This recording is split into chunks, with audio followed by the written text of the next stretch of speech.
Inspirasi konsep dari Greenwood, saya datang dulu ke site, terus kemudian saya lihat di site, kita jalan bareng-bareng sama ownernya juga. Menurut saya sangat indah ya, site-nya tidak lurus tapi dia berkontur.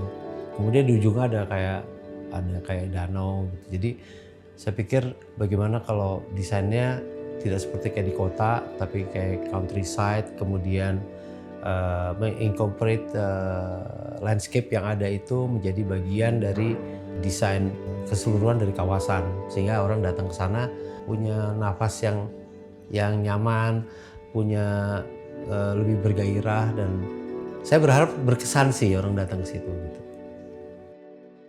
Dari susunan arsitekturnya, rumah-rumahnya kalau bisa nggak ada yang ngadep ke timur barat, sehingga matahari nggak ada yang langsung. Terus kemudian di bagian rumah-rumahnya juga kami inginnya ada satu jarak dari kiri ke kanan.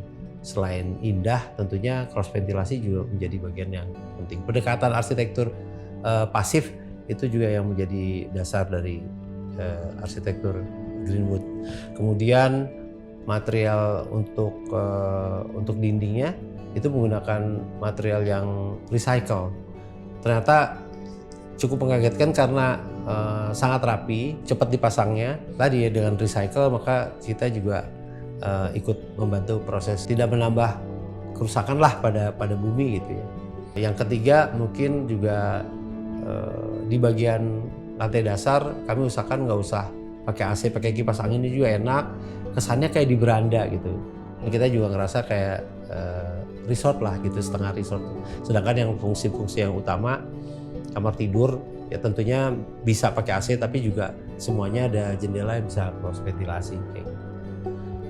Saya menginginkan konsentrasi dari fasilitas publik tersebut ada di sekitar danau, karena menurut saya danau menjadi salah satu daya tarik yang mungkin nggak ada di tempat lain atau di sekelas hunian yang harganya seperti Greenwood.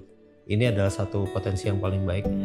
Disitulah sebetulnya tempat bertemu, berkumpul antara ada penghuni untuk bisa mereka bersosialisasi. Dan yang saya senang dengan owner dari Greenwood adalah membolehkan fasilitas publik ini juga terbuka untuk masyarakat sekitar, sehingga tempat ini bisa jadi melting point buat semuanya lah gitu.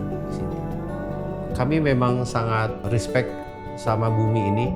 Jadi bagaimana kami mengerti tentang arsitektur atau building itu bagian dari yang merusak bumi ini ya. Jadi sebetulnya paling bagus sih nggak usah ada pembangunan lah gitu. Sehingga kalau kita menempatkan satu arsitektur harus hati-hati, jangan sampai menambah kerusakan. Dengan demikian bagaimana penggunaan bahan-bahan material, bagaimana meletakkannya, bagaimana respon terhadap iklimnya, dan yang terakhir harus indah. Karena keindahan itu yang membuat hati kita tenang, hati kita nyaman gitu. Jadi orang datang itu akan merasa tentrem, indah gitu ya. Sehingga kalau dihubungkan dengan Greenwood, saya ingin orang datang ke Greenwood itu merasa terkesan dan berkesan. Sehingga orang akan balik lagi, atau mungkin lebih baik lagi kalau dia memang sangat ingin tinggal di sana sebagai tempat tinggal yang dia banggakan atau dia cintai.